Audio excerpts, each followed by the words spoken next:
இன்னைக்கு வினோத் அண்ணா நிறைய கவுண்டர்ஸ் அடிச்சாரு. எல்லாத்தையுமே பார்க்க முடியல. காலையில் பால் ஊற்றி பொங்கல் பொங்கும்போது இன்பமும் துன்பமும் நிறைய பொங்கட்டும் அப்படின்னு சொன்னார்.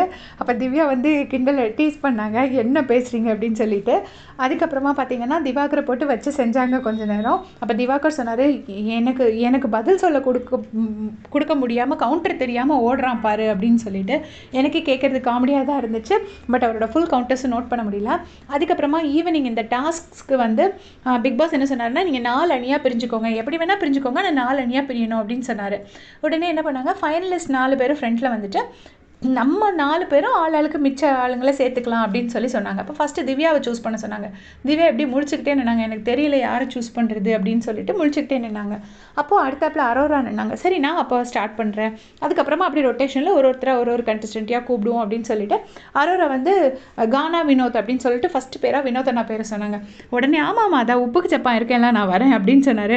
ஒரு நிமிஷம் அரோராவுக்கு பயங்கர ஷாக் ஆகிடுச்சு. ஏன்னா அவர் வந்து உப்புக்கு சப்பான்னு சொல்லியிருப்பாங்க, அவர் வீட்டுக்கு போயிருக்காருல, வைஃப் சொல்லியிருப்பாங்க போல இருக்கு.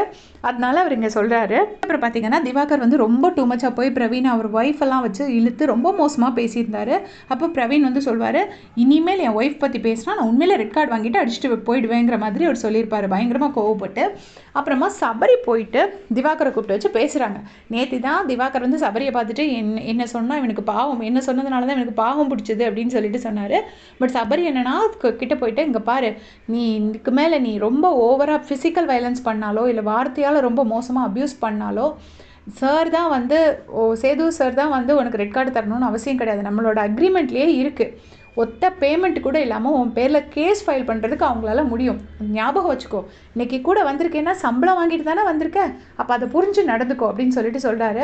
சொன்னோடனே திவாகர் அப்படி பேசாமல் இருக்காரு. உடனே சபரி சொல்கிறாரு, உன்னை விஷயத்தை நான் பெருசாக்குறேன்னு நீ நினைக்கிறேன்னா நினச்சிக்கோ, நீ நல்லா இருக்கணுங்கிற நல்ல மனசோடு தான் நான் சொல்கிறேன் அப்படின்னு சொல்கிறாரு. நிஜமாவே தங்கமான பையன் தான் சபரி, இதில் எந்த சந்தேகமும் கிடையாது. பட் அன்ஃபார்ச்சுனேட்லி இந்த சீசனில் அவருக்கு எதனால் இப்படி ஒரு ஃபேக் இந்த மாதிரிலாம் பேர் எங்கேருந்து வந்துச்சு எங்கேருந்து உருவாச்சுன்னு தெரியல. அவர் ஒரு தப்பான பேர் வாங்கிட்டார்.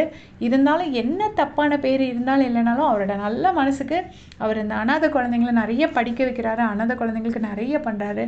அந்த நல்ல மனசுக்கு அவர் நல்லா இருப்பாருன்னு நான் நம்புகிறேன். உங்களுடைய கமெண்ட்ஸை சொல்லுங்கள், முடிஞ்சால் அவருக்கு ஒரு வாழ்த்து சொல்லுங்கள். தேங்க்ஸ் ஃபார் வாட்சிங்.